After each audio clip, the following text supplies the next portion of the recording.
الحمد لله نحمده ونستعينه ونستغفره ونؤمن به ونتوكل عليه ونعوذ بالله من شرور أنفسنا ومن سيئات أعمالنا من يهده الله فلا مضل له ومن يضلله فلا هادي له ونشهد أن لا إله إلا الله وحده لا شريك له ونشهد أن سيدنا ومولانا محمدا عبده ورسوله أما بعد فأعوذ بالله من الشيطان الرجيم بسم الله الرحمن الرحيم هو الذي أرسل رسوله بالهدى ودين الحق ليظهره على الدين كله وكفى بالله شهيدا وقال النبي صلى الله عليه وسلم إنما بعثت لأتمم مكارم الأخلاق أو كما قال صلى الله عليه وسلم صدق الله العظيم وصدق رسوله النبي الكريم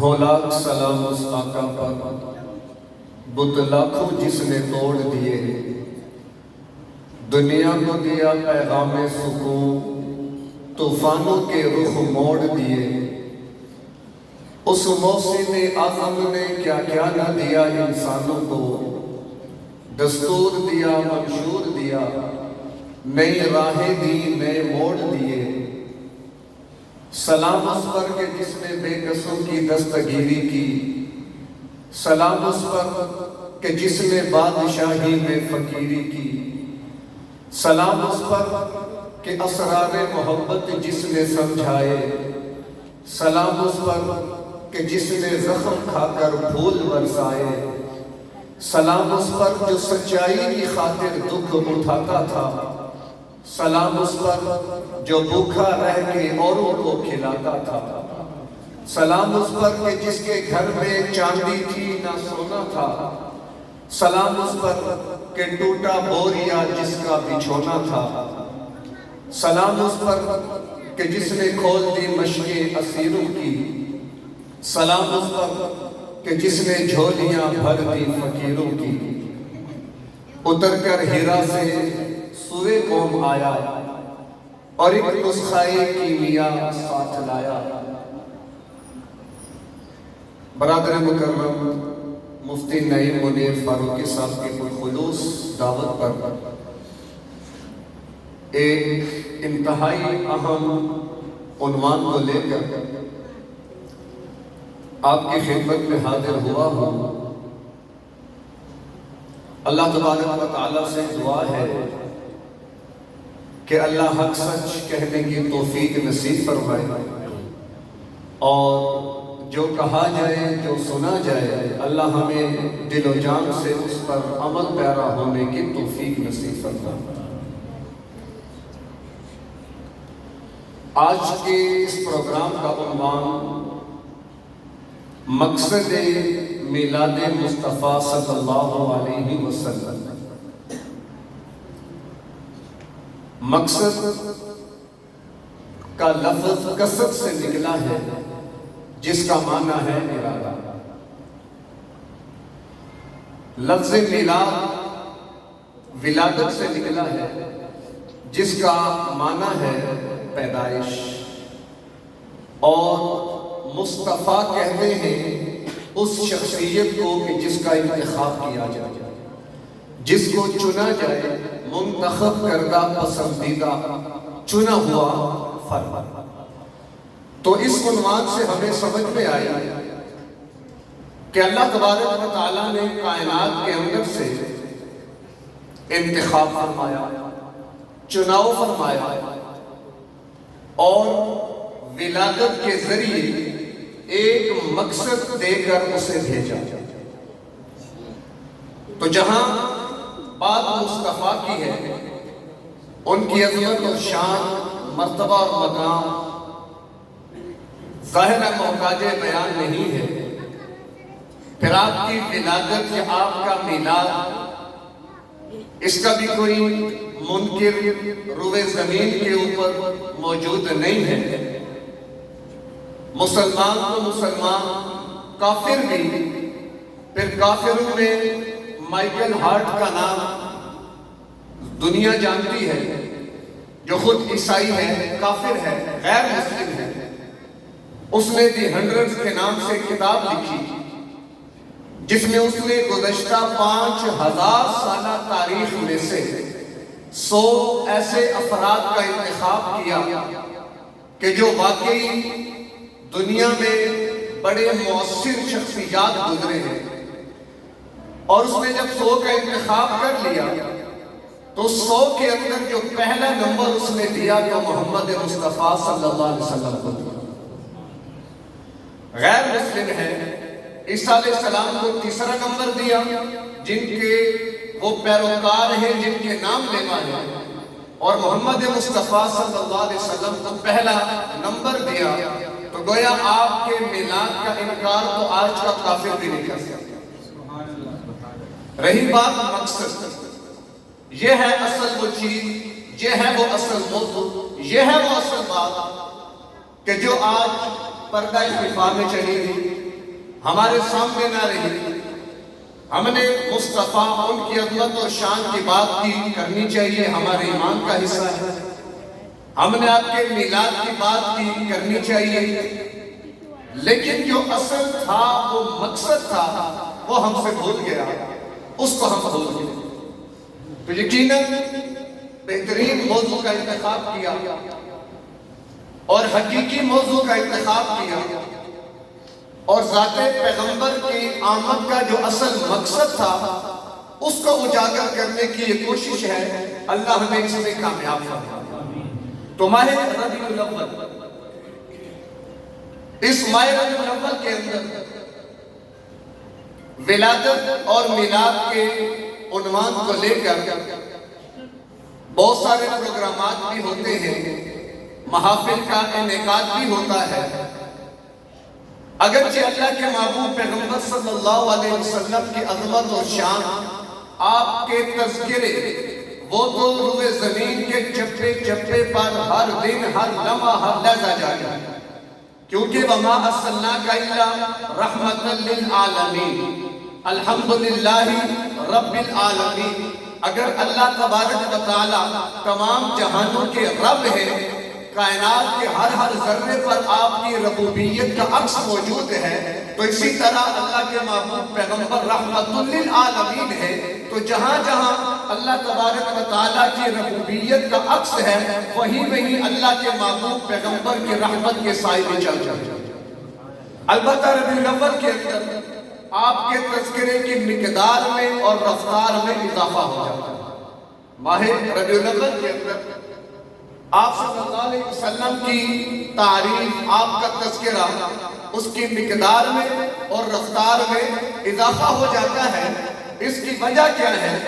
اس کی وجہ بھی سمجھیں، مقصد ولادت کو بھی سمجھیں، ایک آئینے کے طور پر ساری بات کو سامنے رکھیں، اپنا آپ اس آئینے میں دیکھتے بھی چلے جائیں۔ سب سے پہلے تو میں اس کا مخاطب ہوں کہ اس ماضی کے آئینے میں، پیغمبر کی زندگی کے آئینے میں، سیرت کے آئینے میں اپنے آپ کو پیش کروں، کردار کو پیش کروں، اور اگر کہیں پر اصلاح کی ضرورت ہے تو یہ نیت، یہ تحیہ اور ارادہ کر کے اٹھوں کہ جو کمیاں تھی اللہ مجھے پوری کرنے کی توفیق دے۔ تب جا کر یہ مجالس، یہ محافل اور یہ پروگرامات ہمارے فائدہ مند ہوں گے۔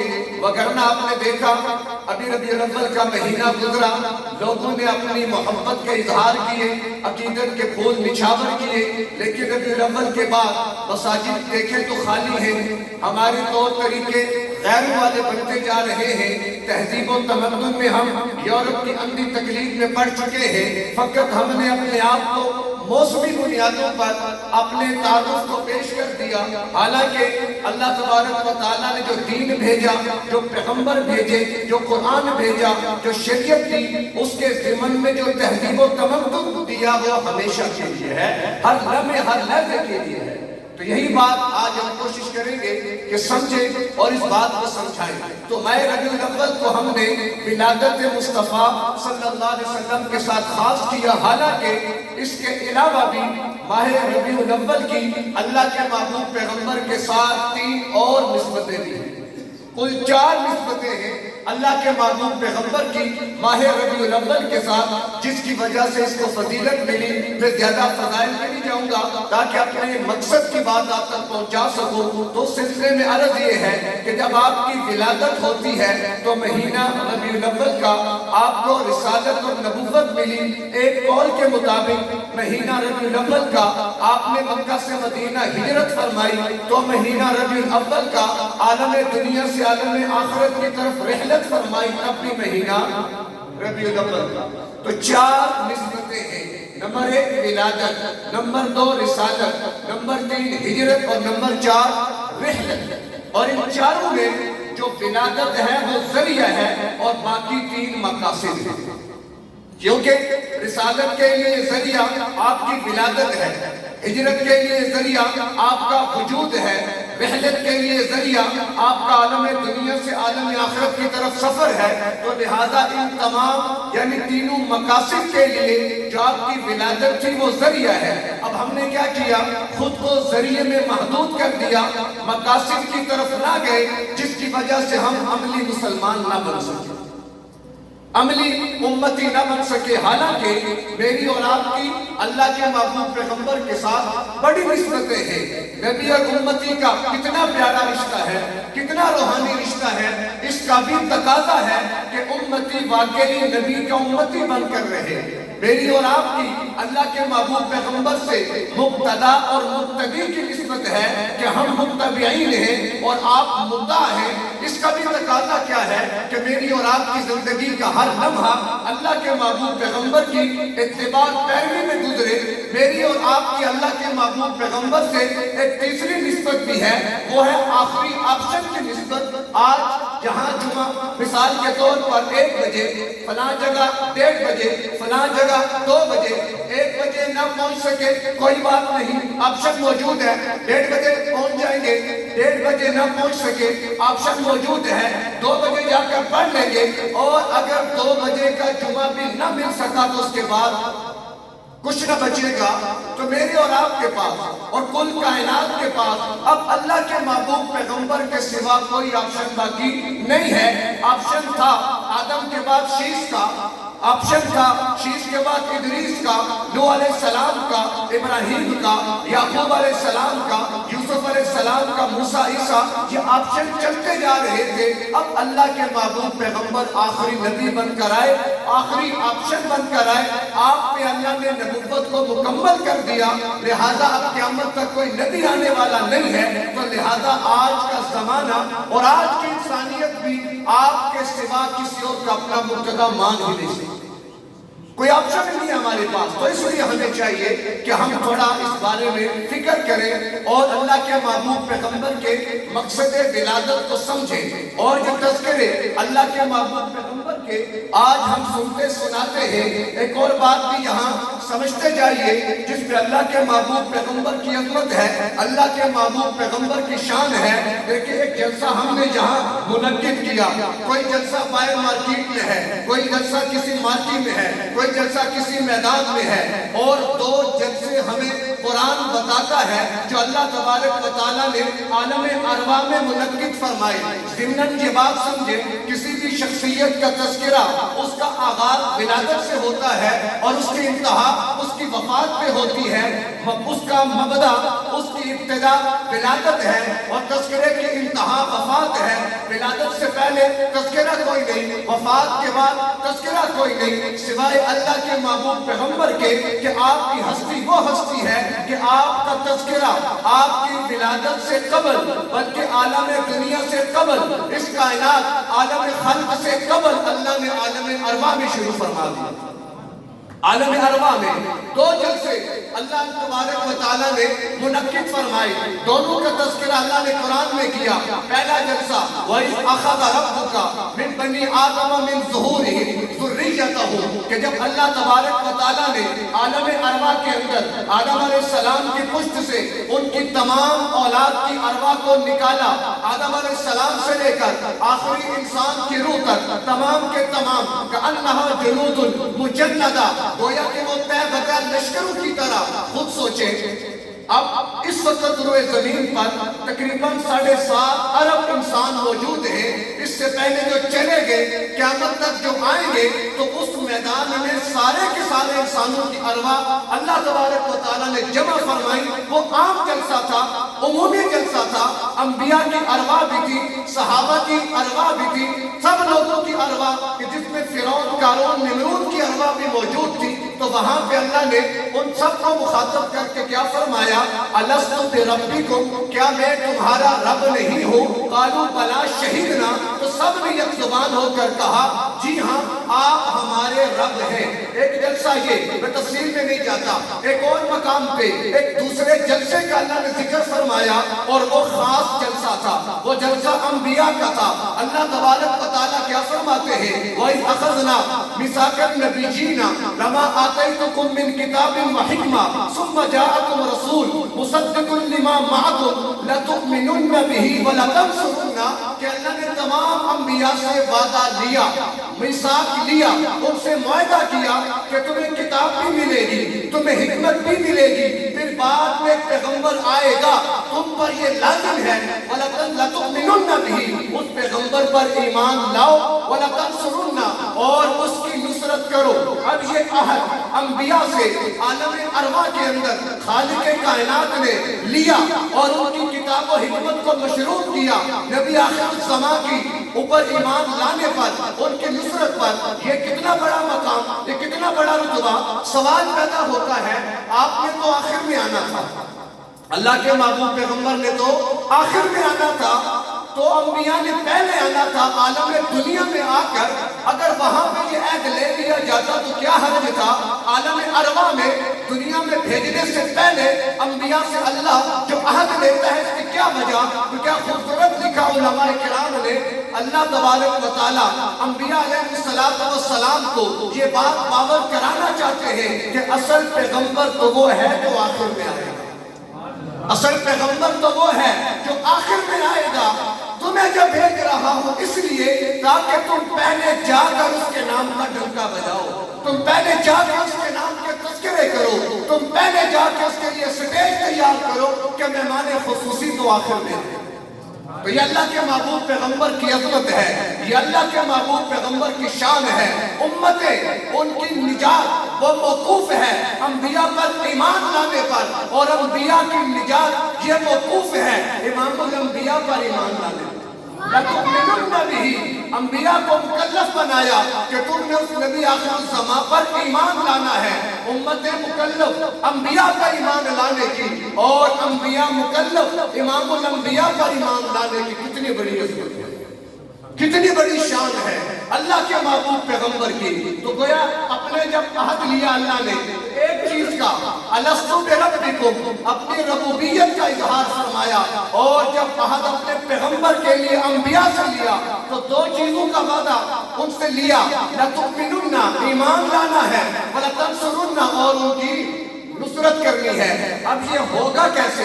ایک سوال ہے، انبیاء تو آ کر گزر گئے، اللہ کے نبی تو آخر میں تشریف لائے، لَتُؤْمِنُنَّ بِهِ یہ کس بنیاد پر ہوگا؟ تو آئیں دیکھیں معراج کے موقع پر اللہ تبارک و تعالیٰ نے اپنے محبوب پیغمبر کو کہاں سے اٹھایا، مسجد اقصیٰ پہنچایا، بنی اسرائیل کا قبلہ بیت المقدس تھا، تمام انبیاء انبیاء بنی اسرائیل کو وہاں پر جمع فرمایا، اللہ کے نبی وہاں پر پہنچے، اذان دی گئی۔ مشکات کی روایت اللہ کے پیغمبر فرماتے ہیں قدمنی جبریل، مجھے جبریل نے ہاتھ پکڑ کر آگے کر دیا، گویا جو پہلے آئے تھے وہ پیچھے ہو گئے، جو آخر میں آیا وہ آگے نکل گیا، جو آخر میں آیا وہ آگے نکل گیا۔ یہ تھا لَتُؤْمِنُنَّ کہ سب نے مقتدی بن کر اللہ کے محبوب پیغمبر کو مقتدا مان کر یہ باور کر لیا کہ لَتُؤْمِنُنَّ بِهِ، پروردگار جو آپ نے عہد لیا عالم ارواح میں مسجد اقصیٰ کے اندر، ہم نے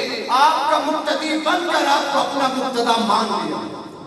کتنی بڑی عظمت ہے، کتنی بڑی شان اللہ کے محبوب پیغمبر کی۔ وَلَتَنْصُرُنَّ، اب یہ کب ہوگا؟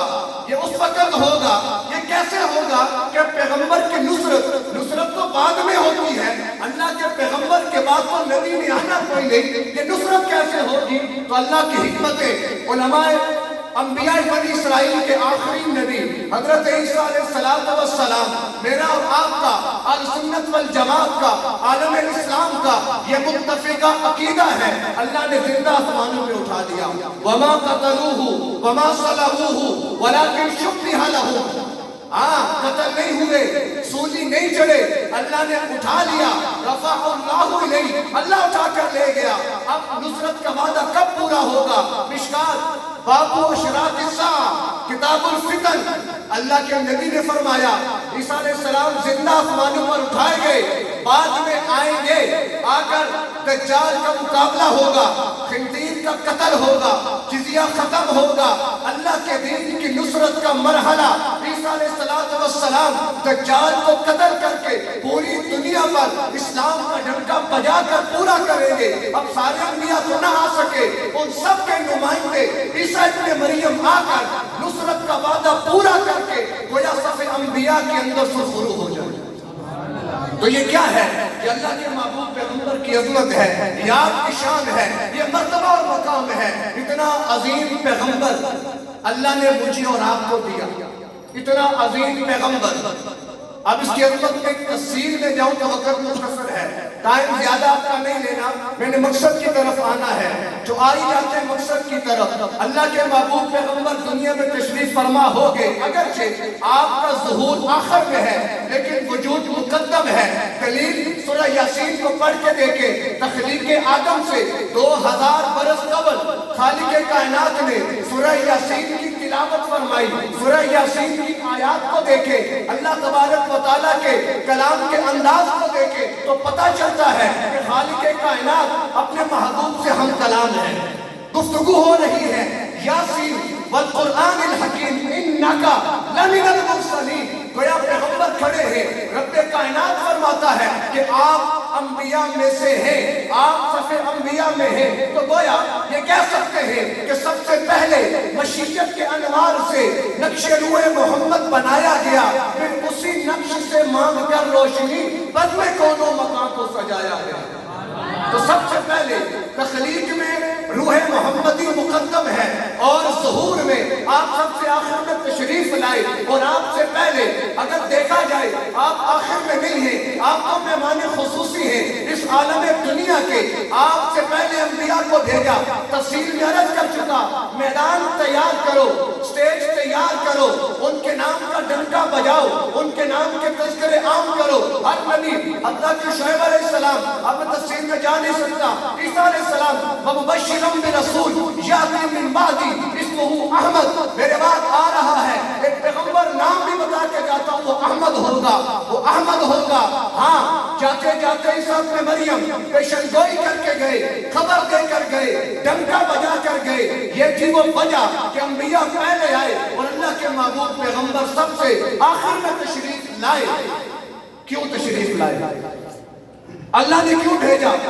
اگر عظمت اور شان کی بات کریں تو وہ آپ سمجھ چکے ہوں گے، اور اگر مقصد کی طرف آئیں تو سورہ صف اٹھا کے دیکھیں، سورہ فتح اٹھا کے دیکھیں، سورہ جمعہ اٹھا کے دیکھیں، 3 مقامات پر خالق کائنات نے آمد مصطفیٰ، مقصد ولادت مصطفیٰ کو بیان فرمایا ہے۔ کس کو؟ مقصد ولادت یا مقصد میلاد مصطفیٰ کو کیا فرمایا؟ هو الذی ارسل رسولہ بالہدا و دین الحق، دو چیزیں دے کر میں نے پیغمبر بھیجا، وہ دو چیزیں کون سی ہیں؟ بالہدا، ہدایت دے کر، و دین الحق، دین حق دے کر۔ کیوں بھیجا؟ لیظہرہ علی الدین کلہ، کہ اس دین کو تمام ادیان باطلہ پہ غالب کرنا۔ یہ ہے مقصد میلاد مصطفیٰ۔ سمجھ یاد رہے گا مقصد میلاد مصطفیٰ کیا ہے؟ کہ اللہ کے دین کو، دین اسلام کو تمام ادیان باطلہ پر غالب کرنا ہے۔ اور غلبہ دین اس کے 3 مرحلے ہیں۔ غلبہ دین ایسا نہیں ہے کہ آپ تشریف لائے اور غلبہ دین ہو گیا، آپ نے محنت فرمائی، غلبہ دین ہو گیا۔ میں اختصار کے ساتھ اپنے موضوع کو سمیٹوں گا، آپ کی توجہ رہے گی تو بات سمجھ میں آئے گی، بہت سارے مسائل کا شاید حل بھی ہو جائے اور شاید ہمارے بھی زمین پر دستک ہو جائے اور ہمیں بھی کچھ ہمت ملے، کوئی راہ عمل ملے کہ میں دنیا میں ابد پیدا نہیں ہوا، میں دنیا میں اگر لا الہ الا اللہ کہہ کر اللہ کی توحید کا اقراری ہوں، محمد رسول اللہ کہہ کر رسالت کا اقرار کیا تو کام ختم نہیں ہوا، اس کے بعد تو میرا کام شروع ہوا۔ اللہ کی توحید کے علم کو لے کر، پیغمبر کی رسالت کے علم کو لے کر پوری دنیا تک جانا، یہ میری بھی ذمہ داری، ہر کلمہ کو مسلمان کی اولین ذمہ داری، خواہ وہ تبلیغ کے میدان میں ہو، خواہ وہ جہاد کے میدان میں ہو، خواہ وہ مدارس کی بنیاد پر ہو، خواہ وہ کسی بھی اعتبار سے ہو۔ مقصد کیا ہے؟ کہ میری زندگی اور آپ کی زندگی کا ایک بڑا حصہ اس مقصد کے تحت گزرنا چاہیے۔ کیوں؟ ابھی بات سمجھانی ہے آپ کو تو میں عرض کر رہا ہوں کہ مقصد میلاد مصطفیٰ صلی اللہ علیہ وسلم اللہ کے دین کو ادیان پر غالب کرنا، اور یہ غلبہ جو ہوا اس کی بنیاد کیا تھی اور آگے جو ہونے والا ہے وہ کس بنیاد پہ ہوگا؟ تو وہ 3 مرحلے ہیں، جن 3 مرحلوں سے گزر کر یہ غلبہ ہوا۔ یہاں پر دنیا نے ایک اور بات سمجھے، اللہ کے محبوب پیغمبر کی بعثت وہ 2 طرح کی ہے، ایک ہے آپ کی بعثت خصوصی اور ایک آپ کی بعثت عمومی۔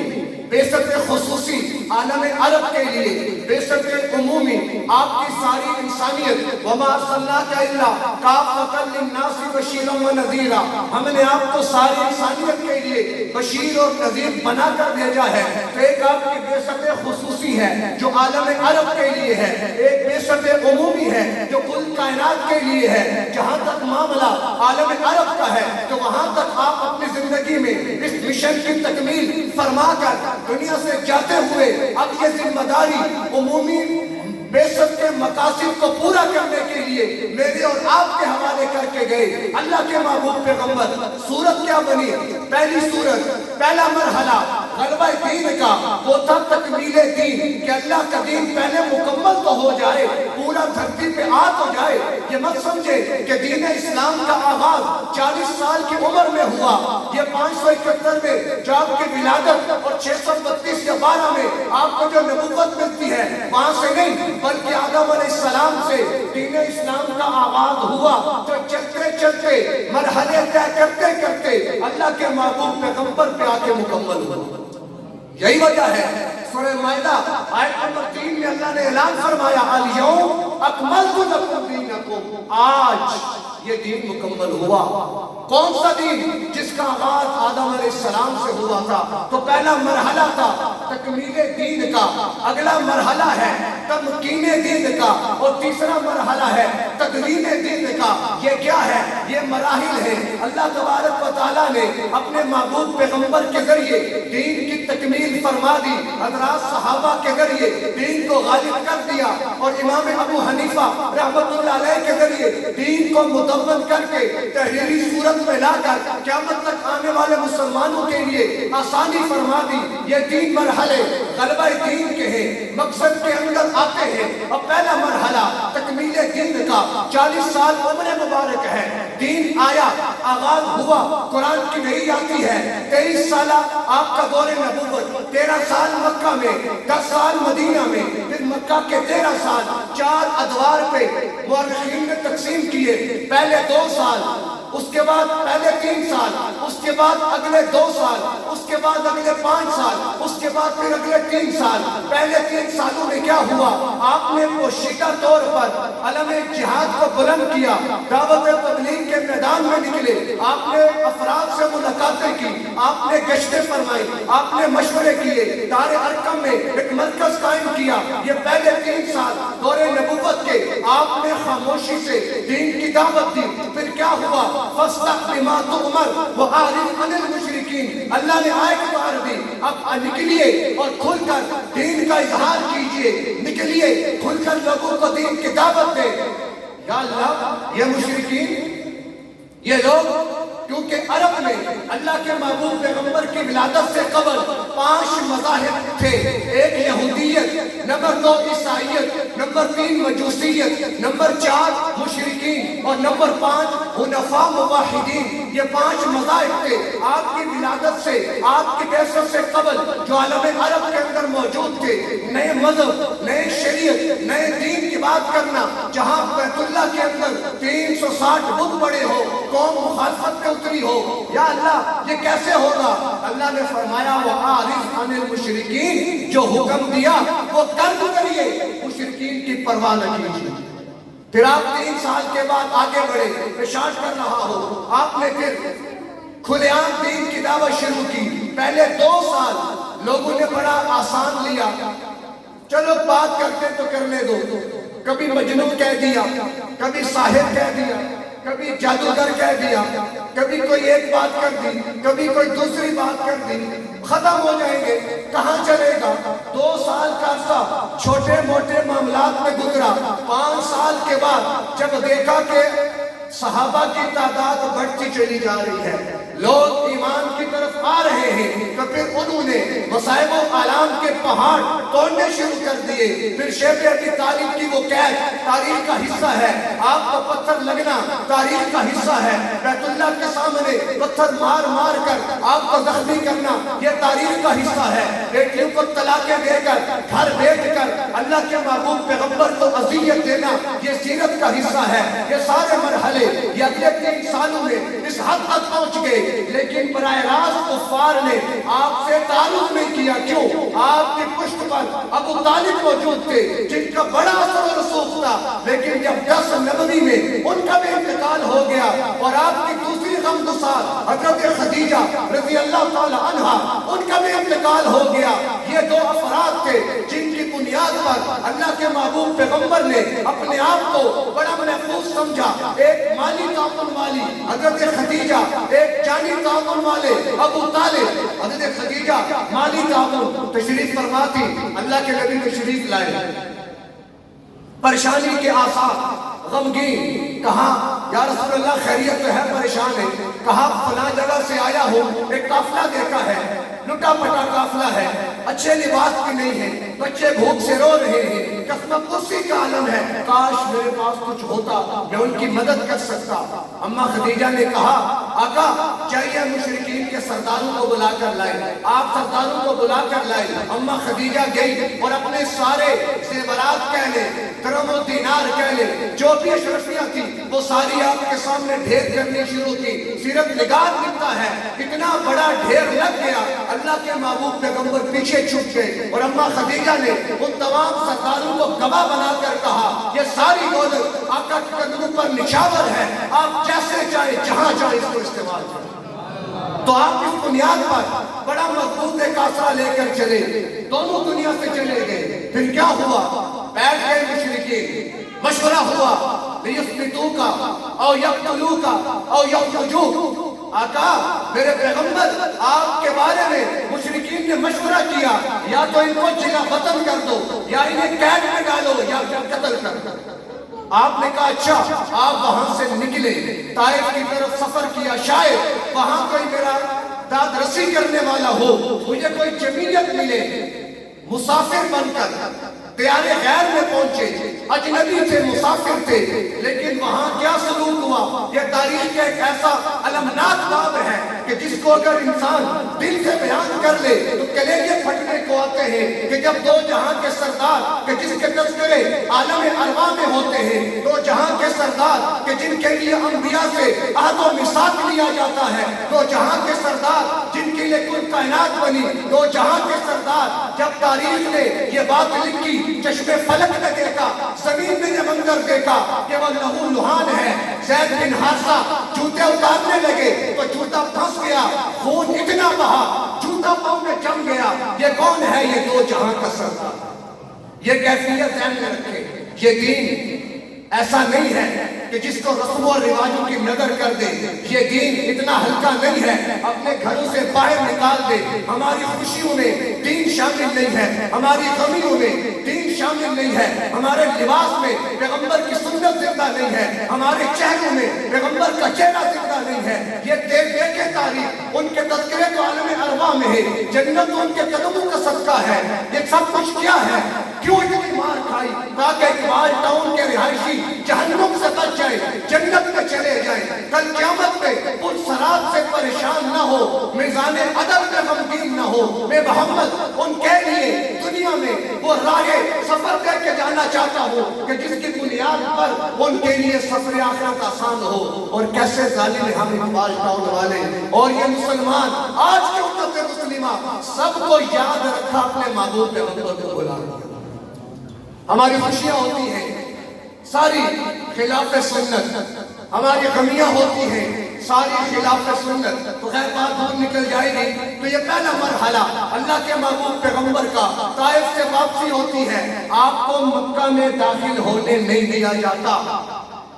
بلاخر آپ نے جبیر بن مطعم آئے اور آپ کی امان لی تو آپ مکہ میں آ سکے۔ یہ حالات بنا اللہ کے محبوب پیغمبر پر۔ بلاخر جب معاملہ حد سے بڑھ گیا، جب وہ خون بہ گیا اور آپ کو اتنی اذیت ملی تو اللہ نے فرمایا کہ پیغمبر چلیے اب آپ مکہ سے مدینہ ہجرت فرمائیے۔ تو ولادت بھی ربیع الاول میں اور یہ نبوت و رسالت ملی تب بھی ربیع الاول تھا، کہ ہجرت کا حکم آیا تب بھی ربیع الاول تھا۔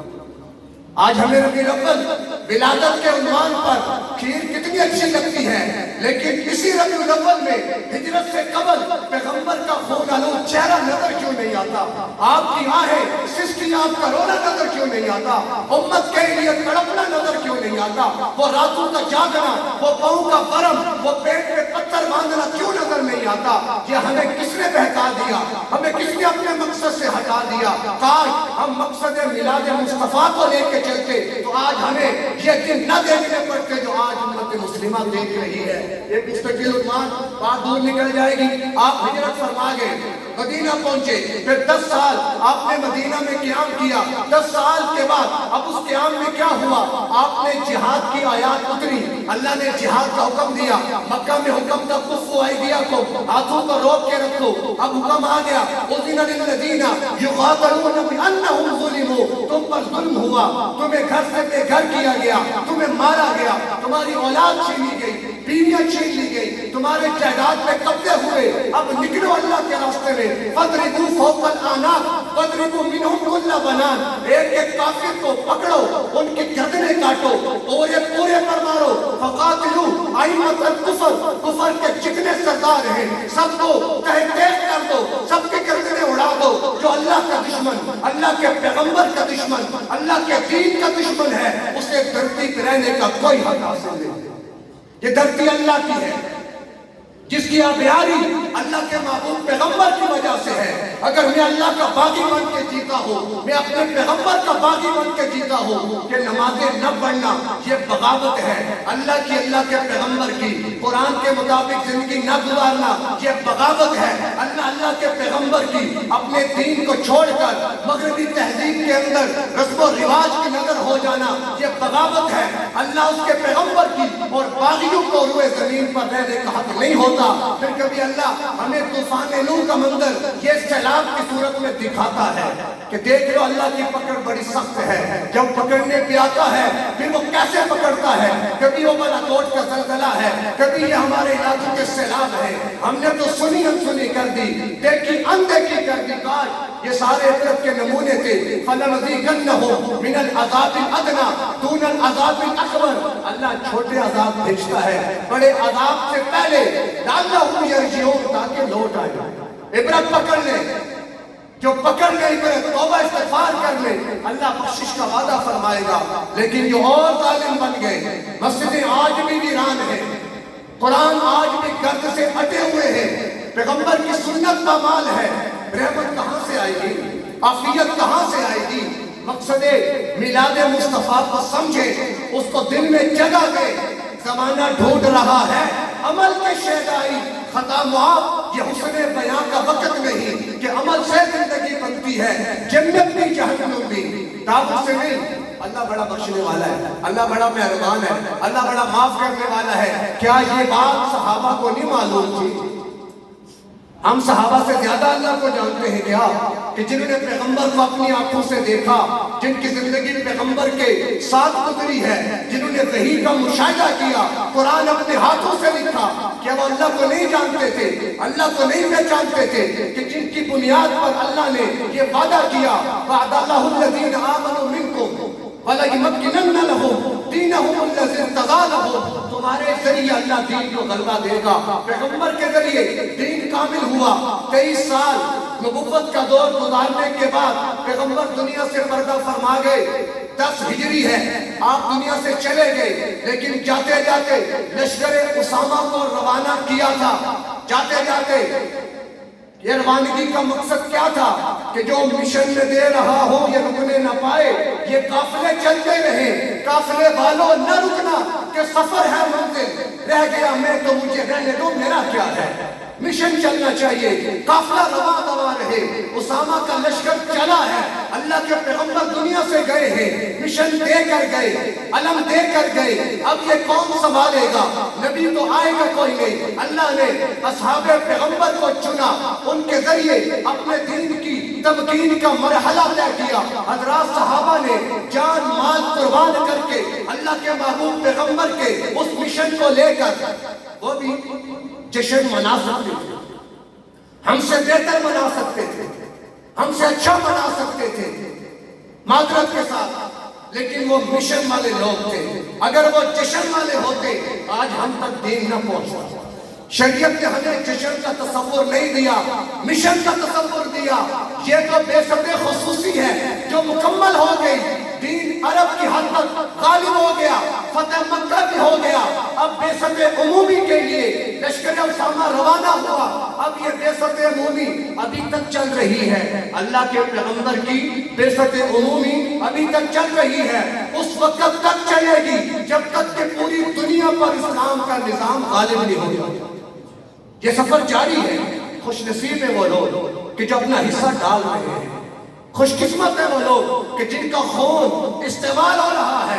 اور یہاں پر ایک بات سمجھتے جائیں، جب بھی خون کی ضرورت پڑتی ہے تو بلڈ گروپ ملا کر خون دیا جاتا ہے، کبھی بھی مخالف کا خون نہیں دیا جاتا. اسلام وہ شجر نہیں جس نے پانی سے غذا پائی، دیا خون صحابہ نے تو اس میں بہار آئی.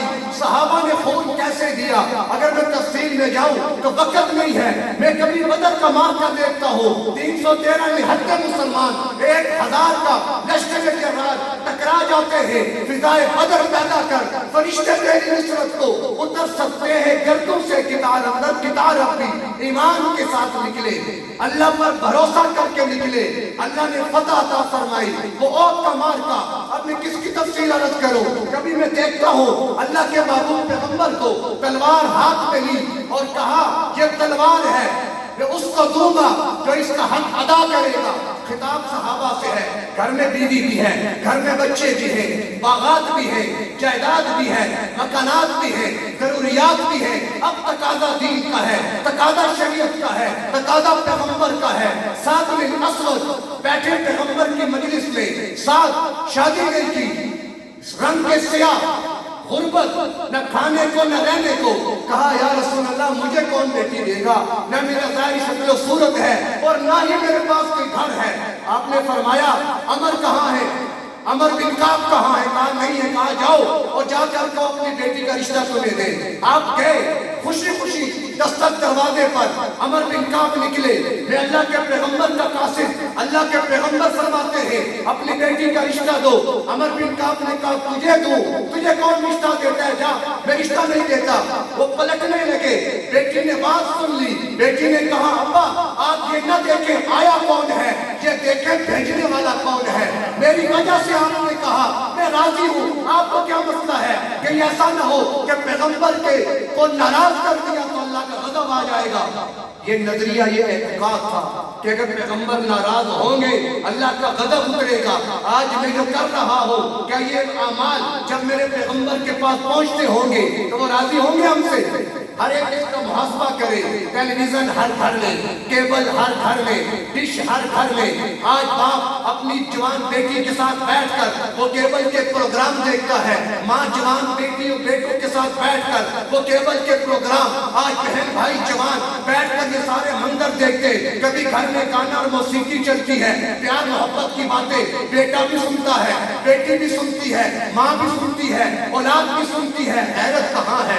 حیا کہاں ہے؟ کہاں گئی شرم؟ آج خامد اپنی بیوی کو بنا کر، سنوار کر، سجا کر، بائک کے پیچھے بٹھا کر یا فرنٹ سیٹ پہ بٹھا کے دنیا کو دکھاتا پھرتا ہے۔ کہاں ہے؟ ہمیں احساس ہی نہیں ہے۔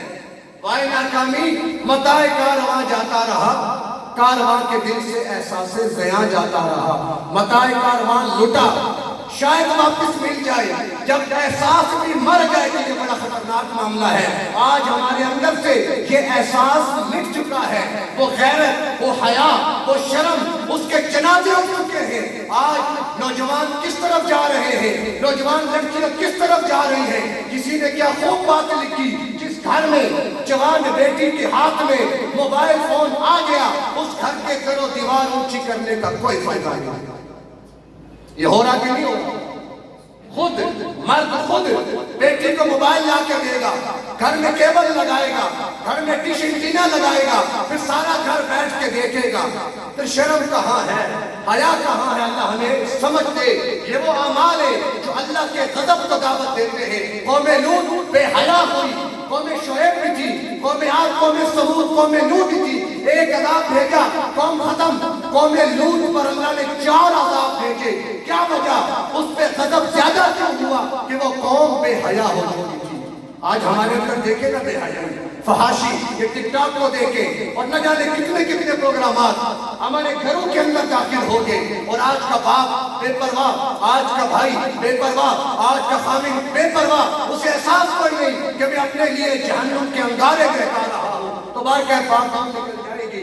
ساتھ پہنچے، پیچھے پیچھے عمر بن کعب پہنچے، یا رسول اللہ میں حاضر ہوں، میں تیار ہوں۔ آپ نے کہا ساتھ نکاح کا انتظام کرو۔ آقا کیسے کروں؟ پیسے کوئی نہیں، میرے پاس مہر دینے کے لیے رقم کوئی نہیں۔ کہا عبد الرحمن بن عوف سے ملو، ثابت بن قیس بن شماس سے ملو، رقم لو اور جا کر سامان خریدو۔ ساتھ نکلے، روپیہ پیسہ لیا۔ کیا ہے؟ نکاح کی مجلس لگی ہے۔ کیا ہے؟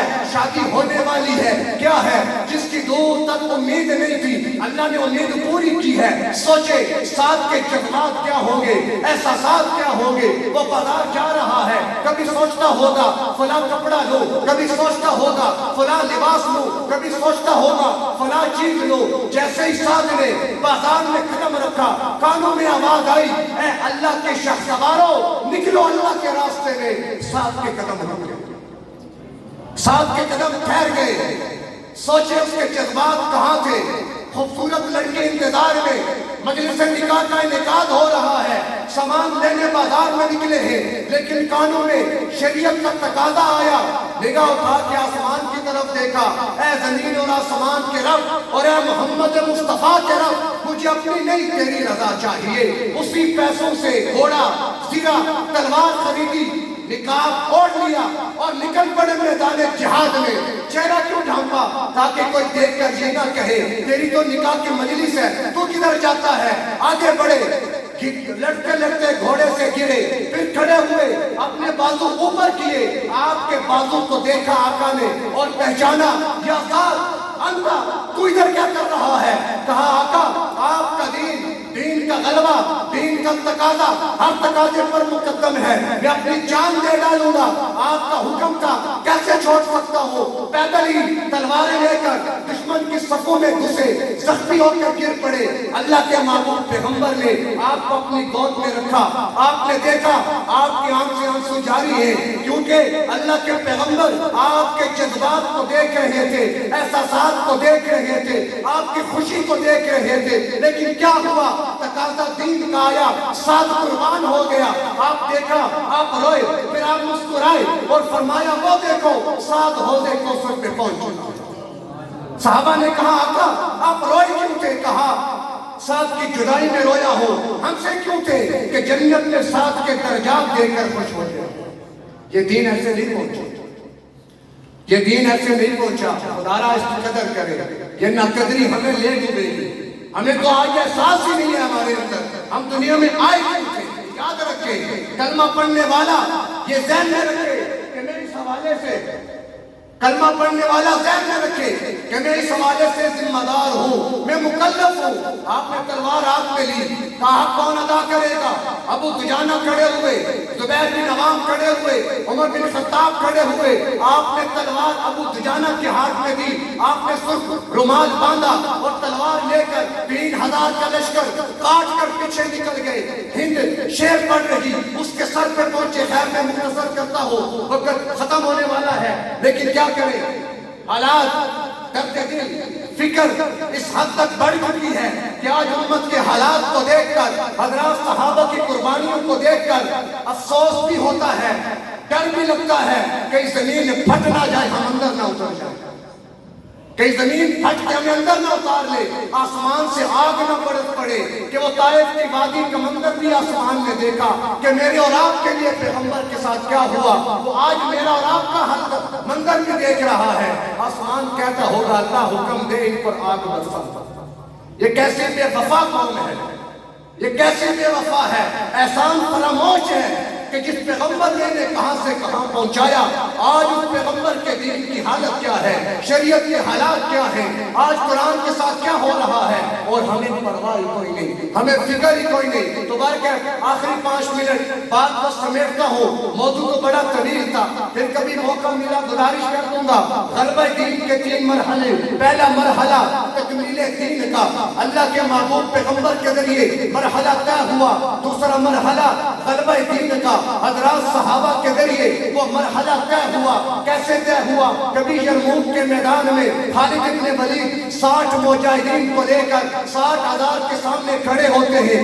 آج کا بڑے سے بڑا جرنیل، آج کا بڑے سے بڑا سپہ سالار جا کے پوچھے اس سے کہ 60 اور 60,000 کا مقابلہ عقل تصور کر سکتی ہے؟ ان کافروں نے بھی سمجھا صلح کے لیے آگے، خالد بن ولید نے کہا لڑنے کے لیے آگے۔ ہم اقبال دور کے مسلمان تھوڑے ہی ہیں، ہم پاکستان کے مسلمان تھوڑے ہی ہیں، ہم اصحاب پیغمبر ہیں، ہم 60 بندے، یعنی تمہارے 1000 کے مقابلے میں ایک بندہ لے کر آئے ہیں۔ خالد بن ولید کو ابو عبیدہ نے کہا چن لو بندے، خالد نے کہا زرار آ جاؤ، عمر تمیمی آ جاؤ، رافع بن حمیرہ آ جاؤ، زبیر بن عوام آ جاؤ، عبادہ بن ثابت آ جاؤ۔ رات ساری مسلح پر اور دن کو میدان جہاد میں، اور تاریخ نے منظر دیکھا 60,000 کا لشکر بھاگ گیا اور یہ 60 کا لشکر فتحیاب ہو گیا۔ کس بنیاد پر؟ ایمان، عشق مصطفیٰ، حقیقی عشق مصطفیٰ، آج والا نہیں ہمارا، یہ عشق مصطفیٰ نہیں، ہم مذاق کر رہے ہیں عشق کے ساتھ، مصطفیٰ کے ساتھ مذاق کر رہے ہیں۔ خدا را باز آ جائیں گناہوں سے، نافرمانیوں سے، اللہ اور اس کے پیغمبر کی بغاوت سے، اور اپنا قبلہ درست کر لیں۔ حالات بڑی تیزی سے بدل رہے، عالمی منظر نامہ آپ کے سامنے ہے کہ حالات کتنی جلدی کروٹ لے رہے ہیں۔ وہ تمام علامات جو عالم آخرت کے حوالے سے، آخری وقت کے حوالے سے کتب احادیث میں آئی ہیں، وہ ساری پوری ہو چکی ہیں۔ آج نہیں تو کل وہ حالات بننے والے ہیں کہ جب دنیا کا نقشہ بدلے گا۔ یاد رکھیں، اور روایات بتاتی ہیں کہ 100 میں سے 99 مر جائیں گے، ایک بچے گا۔ کیا مطلب کہ 100 میں سے 99 وہ لوگ ہوں گے جو کسی کام کے نہیں ہوں گے، اللہ انہیں ڈسپوز آف کر دے گا اور ایک مردے کے اندر نکالے گا، پھر وہ ایک ایک سے مل کر اللہ کے دین کے غلبے کی محنت میں اپنا آپ لگائے گا، نچھاور کرے گا۔ تو کیا خیال ہے؟ 99 میں جانا ہے کہ وہ ایک مردے کے لنگر بننا ہے انشاءاللہ۔ آپ سارے اللہ کے شیر ہیں، سارے ماشاءاللہ۔ بس شیر کو سمجھ آ جائے کہ میں اللہ کا شیر ہوں تو پھر یہ گیدڑ، یہ کفر، یہ گیدڑ کی طرح بھاگے گا۔ آخری واقعے پر بات ختم کرتا ہوں۔ ہم شیر ہیں، ہمیں اس کا پتہ کیسے چلے؟ ایک شیر کا بچہ اپنے ریوڑ سے بچھڑا، بکریوں کے ریوڑ میں چلا گیا، چرواہے نے پال لیا، چلا بچہ ہے۔ اب وہ شیر بکریوں میں پلا، بڑا جوان ہوا، تھا شیر، پلا بکریوں میں، مزاج بکریوں والا، ڈنڈا اٹھاتا چرواہا، تم دبا کے بھاگ جاتا ادھر ادھر۔ ایک دن کیا ہوا؟ اپنے شباب کو پہنچا، نہر پہ پانی پینے گئے، بکریاں بھی گئی، وہ شیر بھی گیا، اور جب پانی پینے کے لیے نہر کے اندر اپنا چہرہ ڈالا، اس نے دائیں بائیں بھی چہرے دیکھے اور اپنا چہرہ بھی دیکھا، وہ بکریوں کے چہرے اور یہ ببر شیر کا چہرہ۔ ببر شیر دیکھا ہے نا آپ لوگوں نے؟ ببر شیر کے چہرے پہ داڑھی ہوتی ہے کہ نہیں؟ یہ ببر شیر ہوتے ہیں داڑھیوں والے۔ اللہ ہمیں اپنا ببر شیر بنا دے۔ جب اس نے اپنی نگاہ میں اپنے سراپے کو دیکھا، اپنے چہرے کو دیکھا، اپنے ببر شیر ہونے کو، تو ایسی چنگھاڑ ماری کہ چرواہا بھی بھاگا، بکریاں بھی بھاگی۔ کاش اللہ ہمیں بھی اس ماضی کے آئینے میں اپنا چہرہ، اپنا عکس دیکھنے کی توفیق عطا فرما دے، پھر ہم بھی اللہ کے شیر ہیں۔ پھر یہ یورپ، یہ امریکہ، یہ عالم کفر، کیا ان کی حیثیت ہے؟ ایک مومن کے سامنے بشرطے کہ مومن تو ہو۔ اللہ ہمیں ان باتوں کو سمجھ کر ان پر عمل کی توفیق عطا فرمائے۔ وآخر دعوانا الحمدللہ۔